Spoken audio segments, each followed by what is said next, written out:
కుర్రాడు x ray vision కళ్లతో కారులో bomb ఉండడాన్ని చూస్తాడు. దీంతో ఇతడు కారు ఎక్కడానికి వెళ్తున్న అమ్మాయిని ఎక్కొద్దని ఆపుతాడు. అయితే వీళ్ళు నువ్వు ఎందుకు ఆపుతున్నావు అని అడుగుతారు. కానీ ఆ బాంబు పేలే సమయం దగ్గరికి రావడంతో ఇతడికి వీళ్ళకి వివరించేంత సమయం ఉండదు. అలాగే వీరిద్దరూ ఇతన్ని మతిస్థిమితం లేని వ్యక్తి అనుకుంటారు. అలా వీరు మళ్లీ కారు ఎక్కడానికి వెళ్తూ ఉండగా ఈ కుర్రాడు ఈ అమ్మాయిని పట్టుకుని కింద పడిపోతాడు.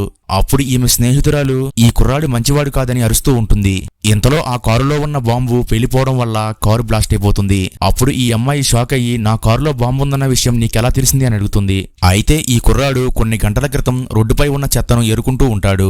ఇంతలో రోడ్డుపై వేగంగా వెళ్తున్న కారు ఈ కుర్రాన్ని గుద్దేస్తుంది. దీంతో ఇతడు కళ్ళు తెరిచి చూసేసరికి స్వర్గంలో ఉంటాడు.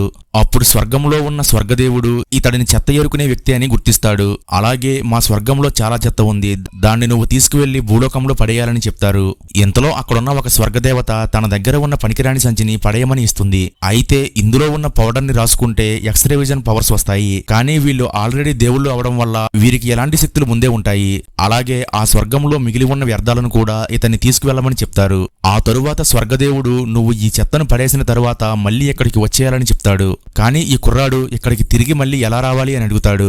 అయితే ఈలోపే స్వర్గదేవుడు ఇతన్ని స్వర్గం నుండి కిందకి తోసేస్తాడు. ఇంతలో యాక్సిడెంట్ అయి పడి ఉన్న ఈ కుర్రాడికి ఒక్కసారిగా మెలకువ వస్తుంది. అయితే ఇతడు వెంటనే తన సంచిని చూసుకోగా స్వర్గంలో నుండి తెచ్చిన వస్తువులన్నీ ఆ సంచిలో ఉంటాయి. ఇతడికి ఆశ్చర్యంగా అనిపిస్తుంది. ఆ తరువాత ఆ చిన్న సంచిలో ఉన్న పౌడర్ ని తీసుకుని తన కళ్ళకు రాసుకుంటాడు. అప్పుడు ఇతడికి ఒక్కసారిగా ఎక్స్రే విజన్ పవర్స్ వస్తాయి. మిగతా స్టోరీ కోసం వీడియోని లైక్ చేసి ఛానల్ సబ్స్క్రైబ్ చేసుకోండి.